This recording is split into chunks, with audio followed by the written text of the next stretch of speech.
Donc nous sommes à l'Iguavi. L'Iguavi, c'est l'interprofession guadeloupéenne de la viande et de l'élevage. Et cette association donc, de type loi 1901, qui regroupe tous les acteurs donc, du secteur de l'élevage, est basée sur le site de l'ancien lycée agricole Abbé Mao. Donc on va trouver bien sûr donc, tous les acteurs de la production jusqu'à la distribution finale, en passant par la transformation, le travail de la viande d'une façon générale. Donc on va retrouver toutes les filières de production, il y en a 8 dans le département, le bœuf, le porc, la volaille, les volailles, les petits ruminants, le lapin, les œufs, l'aquaculture et l'apiculture.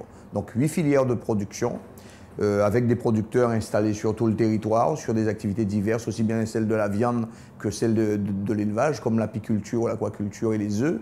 Et puis après, on va trouver donc les familles professionnelles. La production donc est une famille professionnelle. La représentation au sein de l'Iguavi se fait par famille professionnelle. L'Iguavi a fait dans le travail de développement. Il y avait vraiment un vide, il a fallu faire ce boulot-là.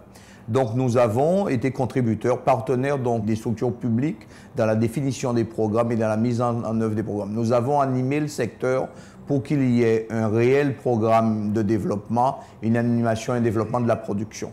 Ça, c'est la première chose. Donc, concrètement, l'Iguavi a permis un très bon démarrage de la structuration du secteur de l'élevage.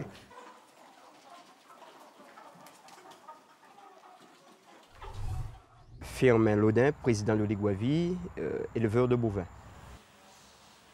C'est l'association de tout ce beau monde réunie au sein d'une structure qui est là pour en fait poser les problématiques de la structure, mettre en avant sa production et notamment ensemble réfléchir à comment prendre des parts de marché supplémentaires. La production locale, ça crée de l'activité, ça crée de la richesse, ça permet de faire reculer le chômage. Et là, justement, tout le travail que nous avons à faire, c'est de les amener aujourd'hui à jouer le vrai rôle, c'est-à-dire en fait que remplacer l'importation par la production locale. Quand je dis remplacer, je ne veux certainement pas dire en fait bannir l'importation. Ça, c'est, faut quand même pas se leurrer, c'est un peu l'utopie.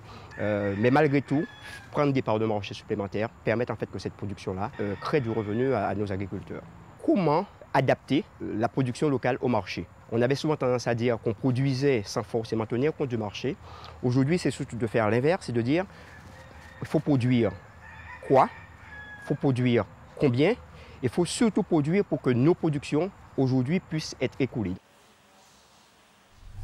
Mon premier boulot consiste effectivement donc à animer cette association, cette équipe, une petite équipe de 4 personnes, un contrôleur de gestion parce que nous travaillons beaucoup avec des financements publics, un animateur technique qui met en place tout ce qui est promotion, animation technique, etc. et une assistante. Nous sommes dans une dynamique avec des changements qui vont intervenir dès le début de l'année 2016 et à l'horizon 2020, je pense que nous serons le premier secteur de l'économie agricole de la Guadeloupe.